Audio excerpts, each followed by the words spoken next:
Howling is one of two excellent werewolf movies to be released in 1981, both with incredible transformation sequences. The other was American Werewolf in London, with lead special effects artist Rick Baker. Baker was actually supposed to be doing The Howling, but left to work with John Landis, which left Baker's protege Rob Bottin to take on his first film as a lead effects artist. Bottin was only 21 at the time, and he did such a phenomenal job that he'd go on to work with Carpenter on The Thing and a bunch of other movies. You're never too young to get started. So back to the transformation itself, we get up close and personal with serial killer Eddie Quist. He's been stalking TV news anchor Karen White for quite a while, and his colony of werewolves has managed to lure her out into the woods. He corners Karen in a lab and takes his sweet time fully transforming into the hideous wolf-man hybrid. I would describe this transformation as bubbling and slimy, which are two very good words for monster transformations. Bottin wanted to create a transformation sequence that was all special effects with minimal camera trickery. Many movies at the time would use lap dissolves for transformations, but Bottin opted to use a plethora of complicated mechanisms, bladders full of air and liquids, and a whole pile of makeup instead. The result is a slow and gruesome transformation that really shows off everything. Bursting forth from his clothes, Eddie starts to bubble and throb all over. His forehead starts to twitch like he's got a wicked migraine, and his features take on a distinctly lupine quality. The false eyes rolling around unimpeded really adds to the nightmarish feeling, and his mouth twists into an unforgettable grimace. Little Red's grandma, he is not. The whole sequence looks like it's painful, but he really seems to be enjoying it. Quist is a sexually violent pervert, so it can probably be assumed that he's really reveling in the pain and pleasure. Soon his wolf ears telescope out and his snout pushes forward from his face, completing the werewolf transformation. And that's just the beginning of the werewolf madness to come. Next up at number 4, we've got Tusk, Wallace the Walrus.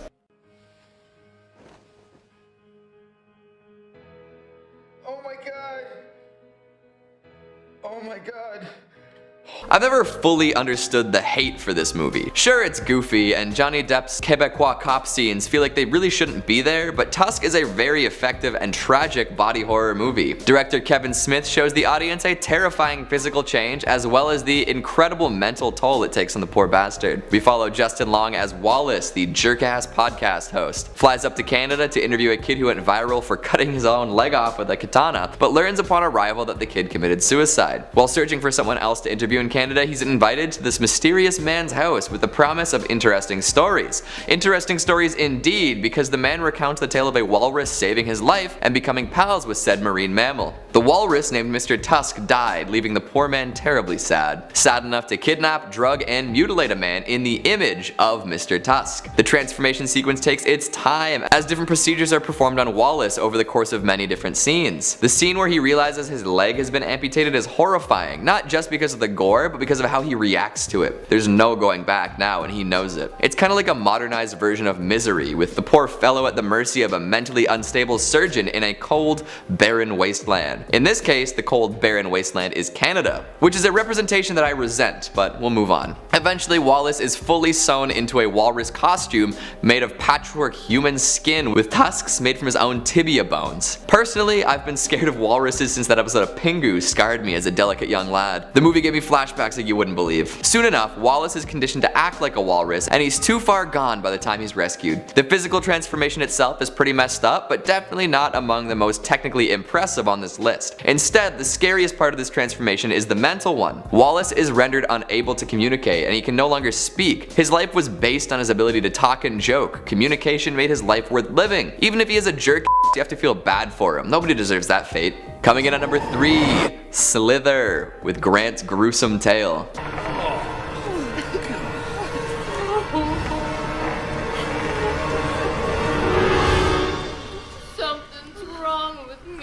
I'll make an exception to my CGI dismissal for this entry. It's very well done. This is how you strike a delicate balance between old and new school. James Gunn's first feature, Slither, is a 2006 homage to the low-budget body horror films of yore. It tells the tale of a small town in backwater Stink Creek, USA, where a meteor has just touched down. This extraterrestrial rock contained a lovely little slug alien who wastes no time infecting the town's richest and drunkest man, Grant.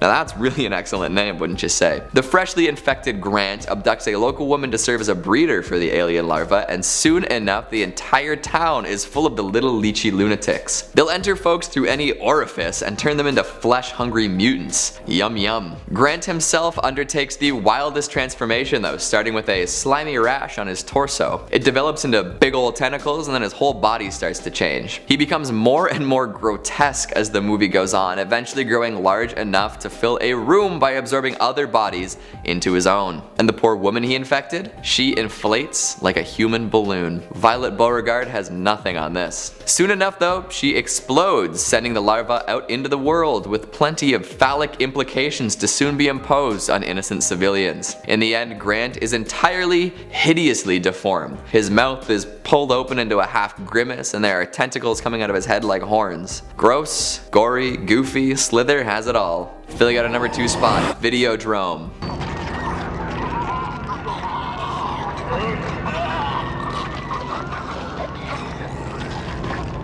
Long live the new flesh. A serious classic, Videodrome is as relevant today as it was when it first released. Cronenberg never disappoints when it comes to disgusting transformations with flicks like Scanners, The Fly, and Shivers under his belt. Plus, he enlisted Rick Baker for Videodrome, so you know the effects are gonna be good. We follow Max Wren, the CEO of a small TV station who's on the hunt for the most extreme content to show his viewers. Softcore skin flicks and pseudo snuff films aren't cutting it anymore. He comes across a supposedly Malaysian signal broadcasting a program that depicts the brutal torture and murder of anonymous victims in an orange room. No plot, no characters. This is the future of TV. Max sets out to find the origin of the program known as Videodrome, and as he learns more, things get weirder and weirder. It appears that a war is being fought for the minds of Americans, with all sorts of people producing sickening content for the masses. Videodrome in particular has some anomalous effects on viewers, which Max starts to experience himself. This is a wicked transformation on the journey to the new flesh. He develops a slit in his chest that houses a VCR player and is able to have tapes inserted into it. These tapes can also reprogram him. A gun also grows into his hand, which is fused to his flesh, and anyone shot with the gun turns into bubbling goo. It's a wicked transformation that seems to love to be spread to new folks. Videodrome put the transformation of the mind and the body on full display and poses questions about people being reprogrammed by the media they consume and the weaponization of media. Also, people wanting to sleep with their TVs. Cronenberg predicted it early. And finally, number 1, Hellraiser, Frank Reborn.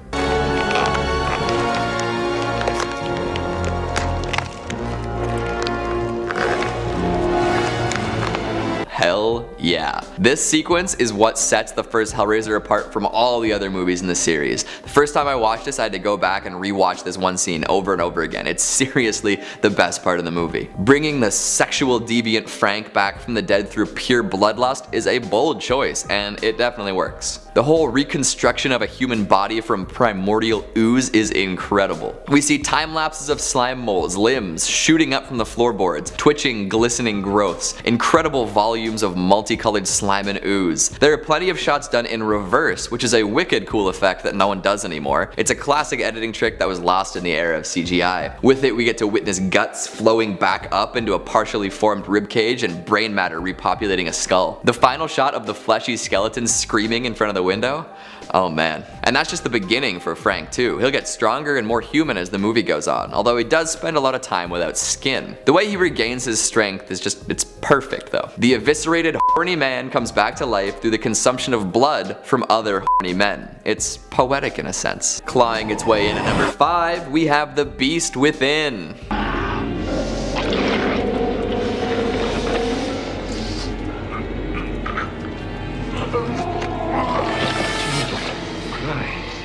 I would be remiss if I didn't kick this video off with a werewolf flick from the early 80s. First The Howling, then American Werewolf in London, so today we're focusing on 1982's The Beast Within. This werewolf transformation is a little different than the other two though. First, there's no telescoping snout, which admittedly is a little disappointing, but points for originality. They're not just gonna follow that trend, they're gonna do their own thing. Second, the werewolf wasn't caused by a random attack manifesting at the next full moon. Nope. This is a werewolf transformation by birthright. Michael was conceived as the result of a werewolf assault. His dad isn't his dad, if You know what I mean. So by the time he turns 17, weird stuff starts happening. Of course, there's some transformation in eating people without remembering too much. Soon enough, we learn that it's likely that he's being possessed by his werewolf progenitor. The first good look at the transformation process comes at the hospital. Michael, strapped to a hospital bed, breaks out in a cold sweat and starts to breathe heavily. His face sags and all of a sudden his gigantic tongue protrudes and starts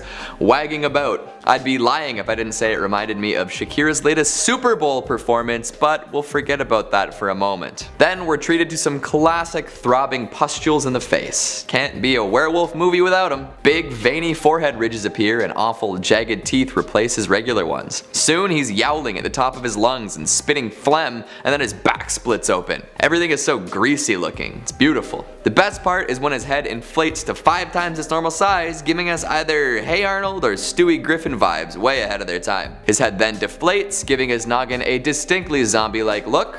Beautifully done, everyone. Now gun that thing down ASAP. Sliding in at number 4, Ginger Snaps. Got anything? I don't like how he looks at you.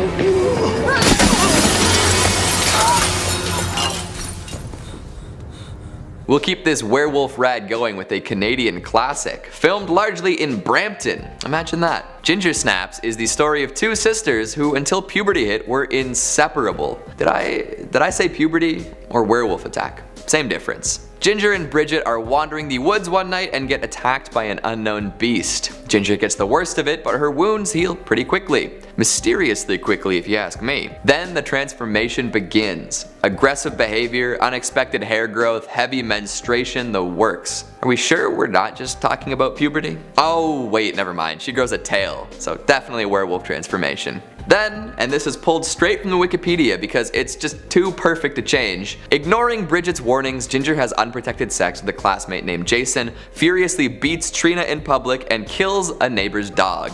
Just how I remember the movie. It just seems so blunt when you put it this way. Ginger keeps on killing as a werewolf as Bridget desperately looks for a cure. The full wolf change happens after a dangerously fun greenhouse party and Ginger goes on a rampage. The climax results in one of the most tragic stories of werewolf sisterhood ever put to screen. Hold your loved ones close, folks, especially if you suspect that they're werewolves. Scraping its way in at number 3, we've got Army of Darkness.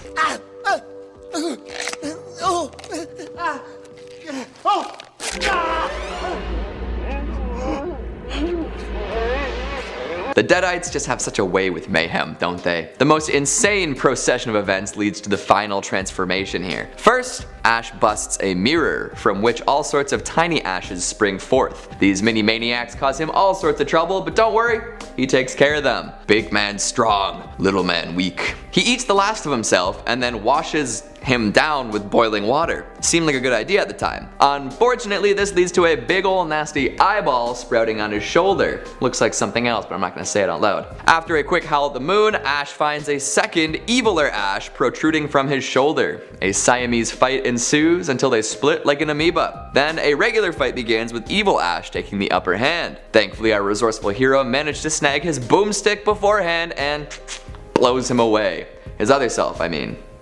Himself? You would think that's the end of it, right? Well, the transformation matures even more during the castle siege as evil Ash shows up resurrected and more ogre-like than ever. This zombified general takes the fight to Ash and ends up being lit ablaze by a torch and kicked off the parapet. But wait, there's more. In a stunning twist of fate, he returns once again, and this time as a bare-bones skeleton with glassy, red human eyes. The ultimate transformation, no more flesh to hold him back. He should have the upper hand now with enough power and battle experience to take down our poor mortal hero. But then he's launched from a trebuchet and explodes. From a tiny person, to a Siamese sprout, to a skeleton, to ashes, dust to dust. That's how you do character development. Coming in at number 2, Society.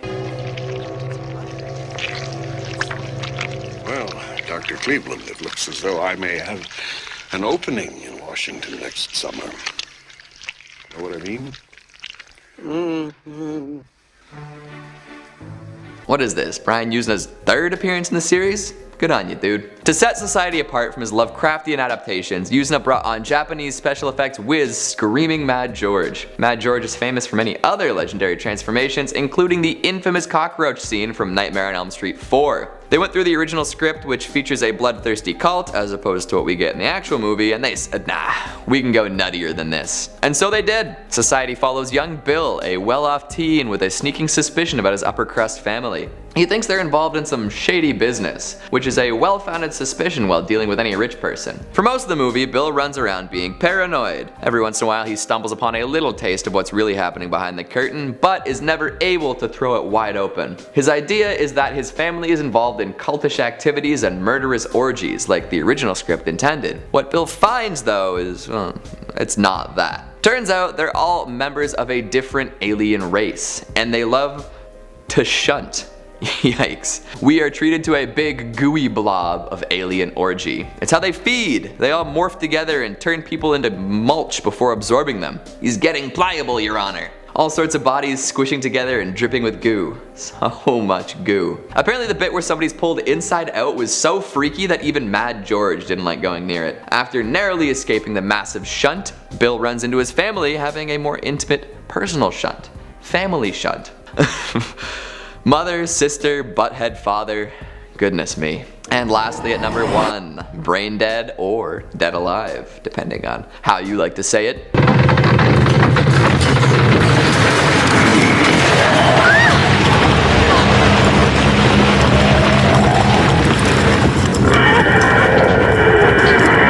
Peter Jackson knows his large-scale special effects, and Brain Dead has lots of transformations. People turning into zombies. Zombie Lovin' turning into a zombie baby. Lionel turning into a not gigantic wuss. So many transformations. But the best one has to be Lionel's mother. She undergoes too many changes to count. From a horrible shrew, to a sickly old woman, to a full-on zombie, to a purported corpse, to a classic dirt-displacing crawler, to a basement-dwelling senior citizen, to a massive fleshy abomination. She has range, folks.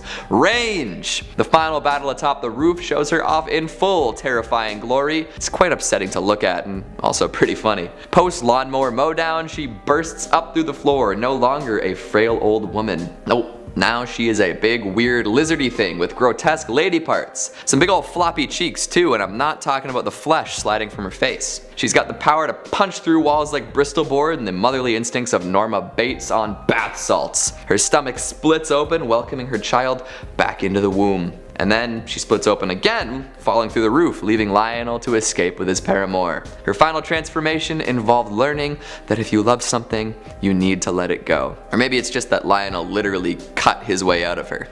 Either way. Coming in at number 5, we've got American Werewolf in London.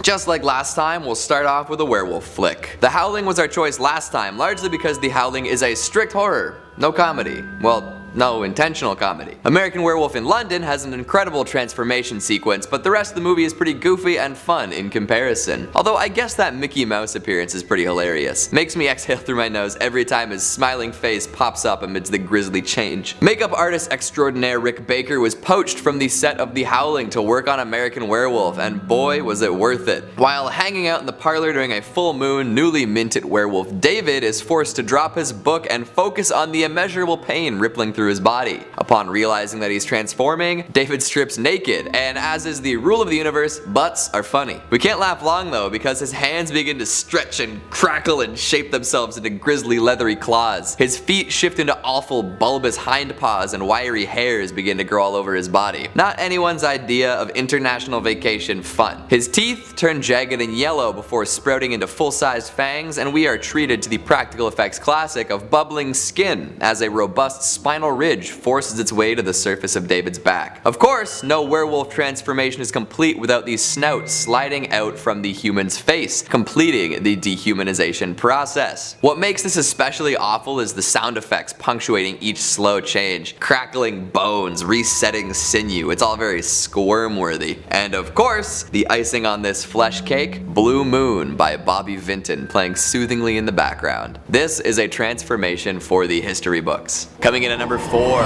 From Beyond. So beautiful.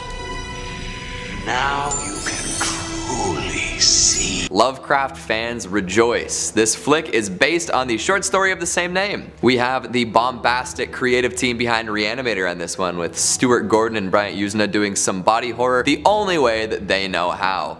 Horrifyingly. We find a pair of scientists deciding to take their research way too far, you know, as most movie scientists tend to do. They invent a machine to stimulate the human pineal gland called the resonator. It works miraculously well, showing them all sorts of things that they would rather not lay eyes on. Gotta love a hidden, grotesque secret society of cosmic horrors lurking around every corner. It's every boy's dream. The senior scientist gets murderized and his assistant takes the blame. Upon returning to the lab later with some backup, they find that the good doctor has transformed into a hideous hunchbacked lube-covered wormy thing with its pineal gland bursting out from its forehead like an anglerfish's light. Disgusting. There are some mind-rending implications, and then we're treated to a half transformation as his assistant succumbs to the pineal process. There's a secret, rare, extended transformation scene out there somewhere too, and it is absolutely phenomenal. Just the most splattery, messy, mucky, head-explodey stuff you could ever ask for. Go look it up. Oh, and there's more. Coming in at number 3, we've got RE-ANIMATOR.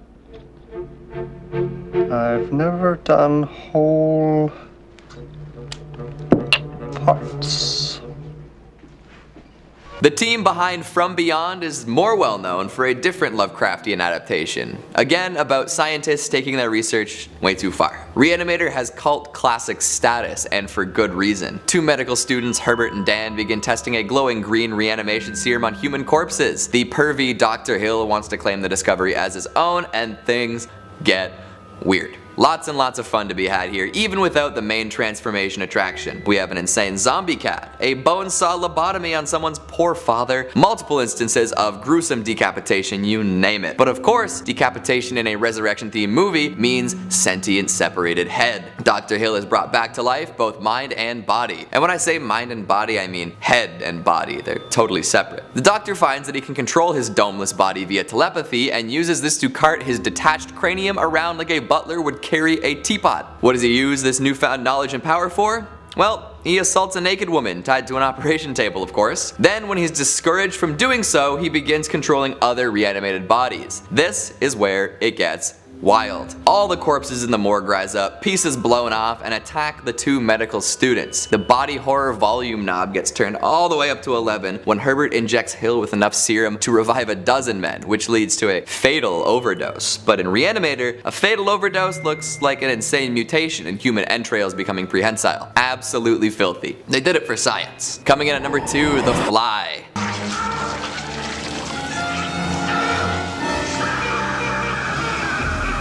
Apparently I ruined some family dinners and soured some people's milk by neglecting to include The Fly in our last list. Although I did see a lot of big Videodrome fans, which is always wonderful. The Fly is, of course, one of the best and most well-known body horror films ever made. Brundlefly is an incredible specimen, equal parts hubris and insecurity. Tragic while still being just the most revolting creature ever put to celluloid. Seth, you should have just waited! After inventing teleportation technology and scoring a whip-smart babe, Brundle gets real sad for a minute thanks to a postponed celebration and decides that he should be a human guinea pig. The inciting incident of letting a fly into the pod should have been avoided if you just chill out for just 1 second, just chill out for 1 second, but I guess the movie wouldn't be as dramatic if that happened. You win some, you lose some. After unknowingly fusing with the fly, we get a very gradual transformation with all sorts of nasty little details on full display. It actually starts out with plenty of positive potential. Brundle becomes stronger, more agile, and has crazy libido. Get it, girl. Soon enough, he starts craving sugar and growing short, bristly hairs all over his back. Must be puberty, we're all thinking, right?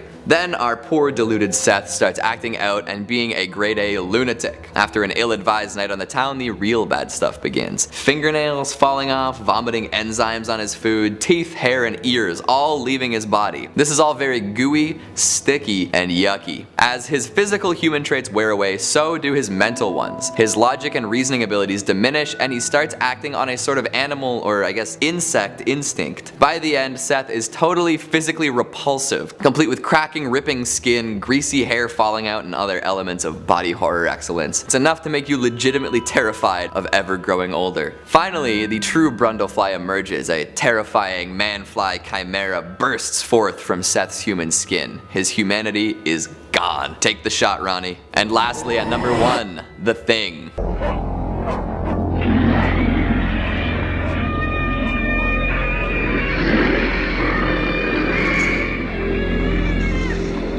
I know.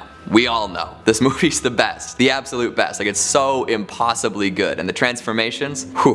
Plus, I would give the thing an award for best ensemble hair. These dudes have some wicked dues for living out in an isolated research lab. That's some spicy arugula. Honestly, there are too many transformations to choose from. We've got the dogs kicking the movie off with an almost indescribable flesh beast. There's those tendrils with flowering jaws. There's fetal goo-covered dog heads. There's viscera smeared living bones. There's just a little bit of everything. I don't know what the hell is in there, but it's weird and it's pissed off. There's one shot where a human eye can be seen among the glistening tissue, and I don't think I've been the same since noticing it. We've also got the defib scene. I know that this is probably one of the most well known. You know, the one with the torso that turns into a gaping maw and bites a man's arms off at the elbows. This is a perfect scene, with chest opening, parasite spawning, neck melting action like it's never been done. It is a great mix of red and green with enough bubbling liquids to sate anyone's thirst for filth. Plus, the thing then goes total spider crab mode, and Palmer says what we're all thinking. You have got to be f***ing kidding. There's even the blood test scene where we get to see what might be the most blood-bloated human sausage of all time. Nothing better than pustules bursting, eyeballs throbbing, and heads tearing open, right? Everything has jaws in this movie. It's incredible. So there you go. Y'all get to relive the thing again. We should do like a live watch through sometime, just so folks don't think I forget that it exists.